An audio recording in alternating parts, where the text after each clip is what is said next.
This is Jordan Lange for ITDev162, a demonstration on the MERN exercise tracker. So this is the application itself.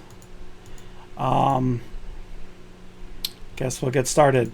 So for the username, we're going to create a username. We're going to use the username Jordan. And we're going to create that user. Then from the exercise log, we're going to select Jordan from the username, bike ride for the description of the exercise, and 60 minutes for the duration. And it was completed today at 12:17 on 12/17. And then we're going to create the exercise log. As you can see, the bike ride has now been added to the logged exercises. If we want to, we can go in and edit it. So I only did actually 20 minutes of a bike ride today, and you can see that it updated. If we need to delete that exercise, if we go here, it'll simply delete the exercise and will no longer be there.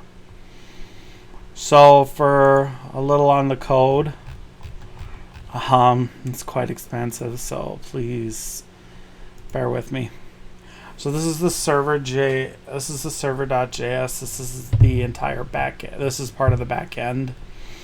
It uses cores, obviously, because it is sharing variables. This is, as I learned, a different way to do imports rather than the standard using React, etc. You can actually do it this way. So this .env config is this file. This basically tells the MongoDB atlas and where it's located. This is the port the server will be on, and this is the middleware. These are the cores and the express JSON to use this. This is your MongoDB connection. Confirmation message that the connection was established, and also a port telling what port the server would be on. So a little bit more about some back end. This is how the system adds new users. So there's an add and there's a save. There is no delete or get, there is no delete or update, because once the user has been put in, the system should not need to delete those users.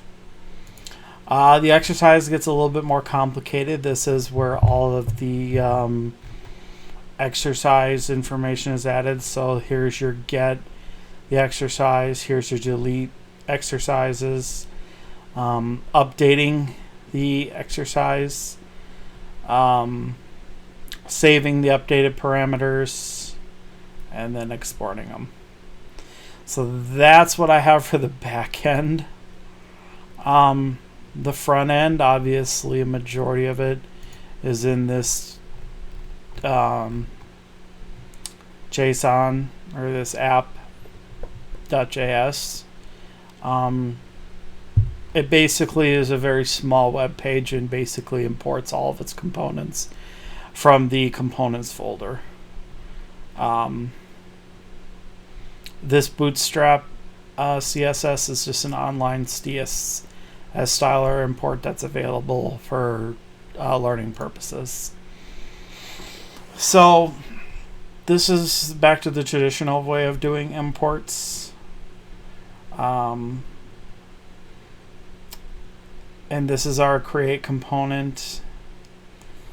So for creating variables in React, you don't use const, you use this .state. That's how it works. Finally figured out what this component did mount does. It's actually a React component that runs before anything loads. This is how it, so this is in the create exercise, so we're actually creating an exercise at this point. So this is how it creates the user, how it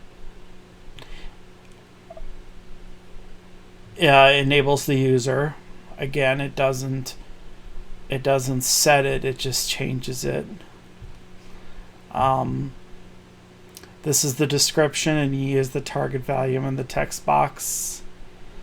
Same thing with here in the duration. E is the target in the text box.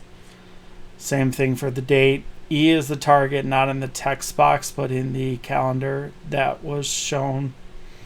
So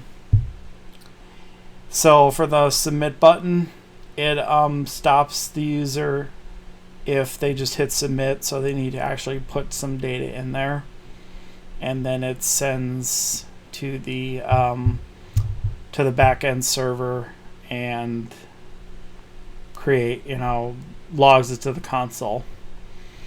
This just basically shows this part. This is what it's showing. Obviously, here's that calendar working again.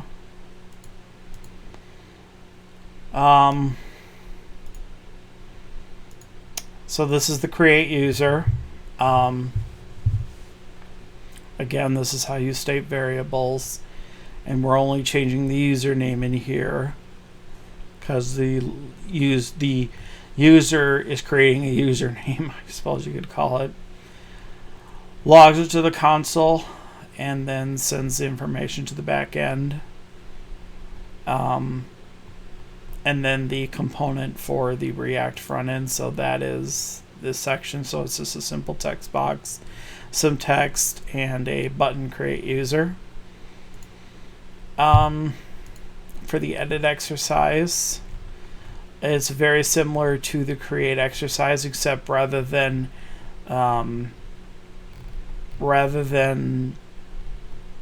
create, it actually just updates it. So it takes the ID of the exercise and simply updates it. And that is this functionality.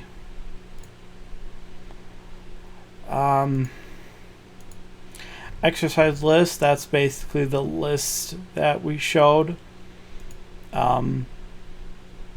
Shows the username, description, duration, the date, and then whether you want to edit or delete it.